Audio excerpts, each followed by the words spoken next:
talk a lot about skincare on this channel, so I would love for you guys to like this video if you enjoy and subscribe for some more skincare content. Today we're going to be talking about cystic acne. We are going to address the ingredients and products you should use for cystic acne, what it is and how you get it and why you get it. So I have my computer here, so I'm going to be reading off of it because that's how this is going to work. Let's go over the first question. What is cystic acne? So there are two kind of subgenres of cystic acne. There's nodule and then there's actually cystic. So nodule is usually hard bumps below the surface of the skin, and you can see these, like you can physically feel the actual bump on the skin. So cystic acne is a little bit different. This one is pus filled. Nodule, not all the time.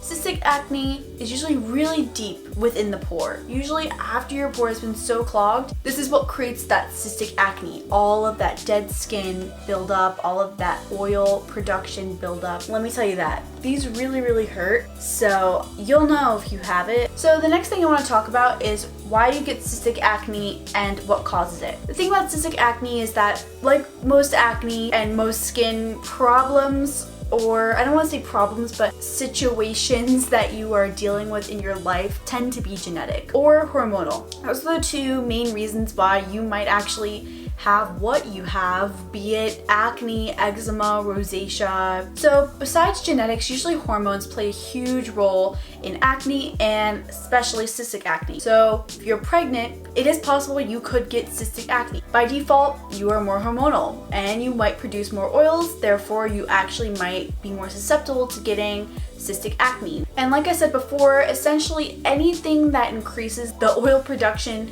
within your skin can cause cystic acne. So that could either be hormonal things like pregnancy, that could be stress, and that could also be inflammation. So inflammation especially can cause this because inflammation can be caused by drying out the skin. If you have very oily skin and you over cleanse, that is where we get into a cahoots, and that's where I'm gonna go next. So the thing with inflammation is that if you dry out your skin too much, that can cause water loss, and in turn that causes inflammation. That's why I'm going to talk about what can you do to get rid of cystic acne or prevent it. So the reason why I gave you guys two choices is because usually cystic acne is something that you need to take up with your dermatologist. I am not your derm. I cannot cure your cystic acne.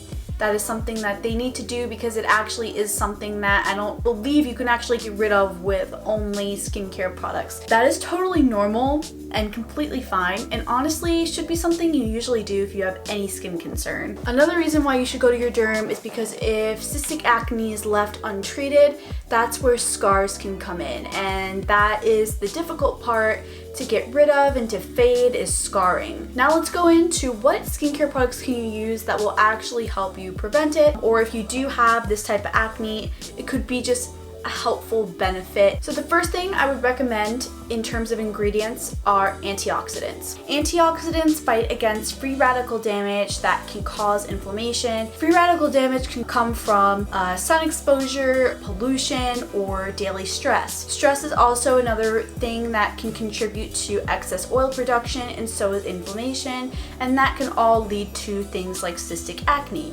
That is why antioxidants are so important for the skin. You can find these in your foods that you eat daily, like your fruits and vegetables, or you can use things like this Peach Slices Citrus Honey Aqua Glow Moisturizer that contains things like grapefruit, orange, honey extract to all help prevent free radical damage and inflammation. Another great thing that y'all should be using every day, and I expect it from you, is this sunscreen. This is the Sundaze Seashell Mineral Sunscreen. It has zinc oxide in it. Mineral sunscreen is better for sensitive skin types, and sunscreen, especially with antioxidants in it, helps to protect against free radical damage. One last product I want to talk about that's really beautiful for oily skin especially is this Glass Skin Refining Serum.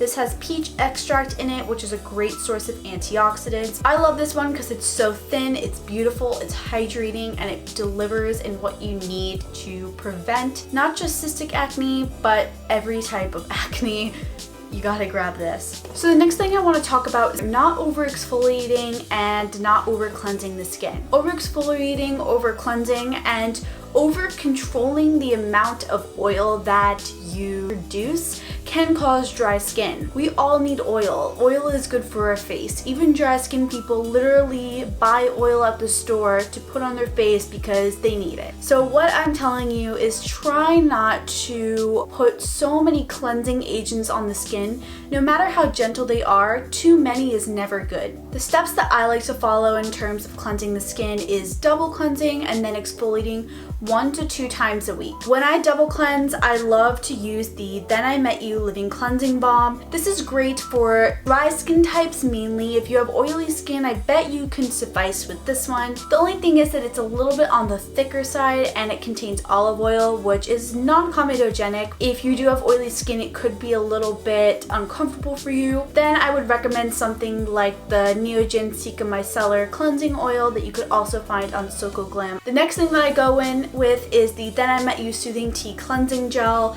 This is just a beautiful gel that won't strip the skin of its natural barrier, which is something that people with oily skin love to do. I would say that this one also is really beautiful for dry skin for that reason, but for any skin type, you always need to protect your skin barrier. So if you're looking for a cheaper option, I would go with the Crave Beauty Matcha Hemp Hydrating Cleanser. It's a really great one for inflammation as well because it has hemp in it, so it will help redness. Last thing I want to talk about in this section is exfoliating. When it comes to exfoliating, I really advocate for chemical exfoliants over physical. Chemical are just more gentle on the skin. That can always vary, but if you find the right ones, they're just more gentle and they're better than using a scrub that can actually cause micro tears in the skin and can facilitate the spread of bacteria, which is a huge factor when it comes to cystic acne. So chemical exfoliants are just the way to go, especially if you have acne prone skin. This one's by Peach&Lily. The Super Reboot Resurfacing Mask has BHA and AHA. BHA gets rid of oils deep within the pore. AHA gets rid of dead skin cells, which can contribute to buildup that can cause acne. If you're pregnant, don't worry. You can't really use salicylic acid if you're pregnant. At least that's what I've learned. So if you are still looking for a way to exfoliate the skin, you can use AHAs, but those don't really do a lot of oil control for you. But if you're looking for oil control, you can use something like this Squeeze Green Watery Toner by Nature. I'm sorry that I read this stuff. It's just sometimes you can't memorize every single product name. Anyways, this has chlorophyll in it, which is really good for oil control. Alright, so the last thing I want to talk to you guys about are humectants. Humectants are ingredients in skincare products that work to hold on to moisture within the skin. But one you could already think of is hyaluronic acid. That's really good with its short, long, and medium chain molecules to really get different levels of the skin and grab onto that moisture. One main reason that acne can occur is because of that loss of moisture, which can also in turn create inflammation, which is such a full circle all back to freaking cystic acne. We don't want that, right? So the things I want to talk about, first thing is to kind of get it over with because we've already talked about it before, but is this Peach Slices Citrus Honey Aqua Glow. This has glycerin in it, which is a humectant. Next thing I want to talk about that we already mentioned before real quickly is the Peach&Lily Glass Skin Refining Serum. It has hyaluronic acid in it, which again is really good for holding on to water. When you put on hyaluronic acid, you want to make sure that your face is a little bit on the damp side. If it's too dry, it's not going to work properly. Last thing I want to talk about is this new little pebble from ThenIMetYou. It's their Calming Tide Gel Cream. This has butylene glycol in it, which is a humectant. It's a really beautiful cream because it also contains ceramides, which is good for repairing the skin barrier because ceramides are a natural part of our skin barrier. I love this one also because it's really good for oily skin types who don't want a heavy moisturizer. Alright, so that is it for this video. That is all my knowledge I'm going to give to you about cystic acne. Have any questions, definitely leave them down below. Again, please see a derm if you have cystic acne or if you need help with any of your skincare concerns. I'm here just for some little information, some things that I know and knowledge I really want to share with you guys to help you get through whatever you're trying to solve in terms of skin. So yeah, thanks for watching. Make sure to subscribe and like it ahead. Make sure to subscribe Yeah. Make sure to like if you like this video. Make sure to hit the like button if you like this video and subscribe if you want to see more. Yeah, bye.